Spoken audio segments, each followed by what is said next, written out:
Okay, okay, okay, okay, okay, okay, okay, okay. Sagutin natin na mabilisan to. Sabi daw ng prof niya dati sa Patho Micro, no? Mas mabaho raw yung utot kapag puro protein ang kinakain. So, now is a great opportunity for you to find out, no? To learn more and find out for yourself whether or not totoo yung sinasabi ng prof mo daw, no?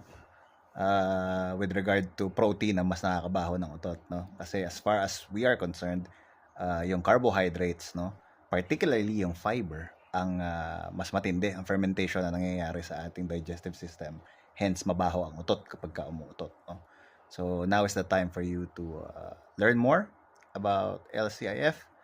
And kapag ka natutunan mo, turo mo kay prof na, Prof, carbs pala mas mabantot ang utot, hindi protein.